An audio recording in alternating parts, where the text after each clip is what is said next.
Now that the water is boiling, I'm going to quickly show you the ronzani Garden Delight enriched carrot, tomato, and spinach pasta blend. Full serving vegetables per 4-ounce portion. We're using the Ritoni, which is basically corkscrew noodles. You could also take penne if you prefer. I already have salt, pepper, and olive oil in the water, which will also help these noodles not burn as easily. Just going to cook this to my liking. I do know it's another pasta dish. I just think pastas are great and easy to do, and they're great for vegans, and my channel is basically easy, great for vegans, and showing you like little tips and little bits of knowledge. Other things I have for this particular cooking that we're going to be doing is the Monterey mushrooms, baby bellas. Saute some of those. Artichoke hearts from Essentials Everyday, which are really inexpensive, basic artichoke hearts with nothing in them. And then I'm just taking the Early California sliced California ripe olives.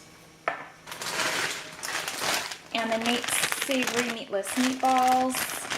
I have some left in this bag, and we're going to take some of the classic flavor meatless meatballs. These taste more like a regular meatball.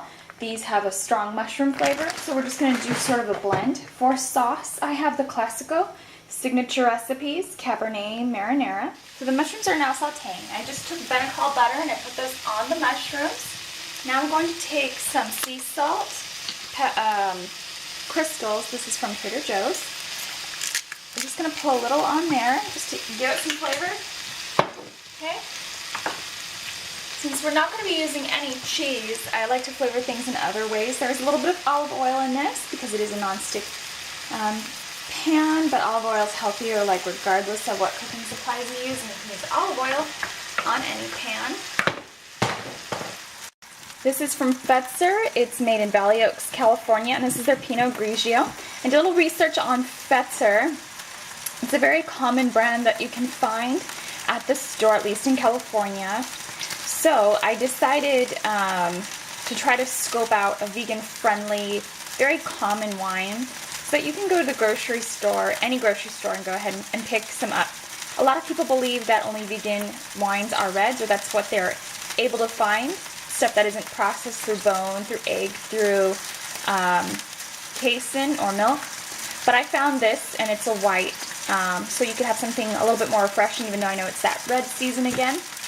Pinot Grigio is sort of a sweeter white, and this is seasoned, or this is flavored like fig melon, honeydew, Granny Smith apples. It's got a very light acidity, slightly floral.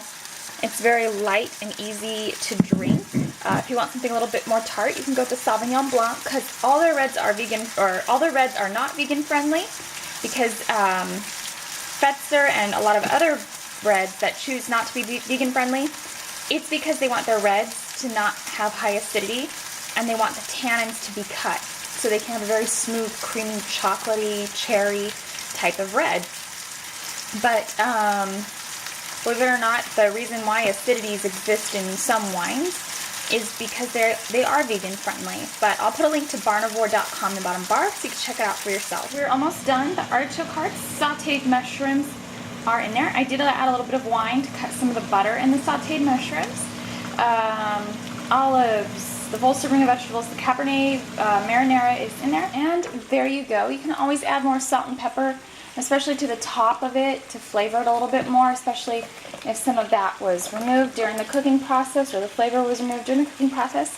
I don't like to cook with too much garlic, so I prefer, peppercorns and the, Himalaya salt or whatever, but I also like thyme and the flavors from olive oil. You could also get variations of olive oil, like flavored olive oils, and those will be great in lieu of garlic or cheese, unless you really like garlic. Garlic is good for you. I just don't like the smell. More or less secondhand. I don't like it the next day, and I don't like it smelling at my whole refrigerator. And that's it. Bon appetit. And yeah, enjoy.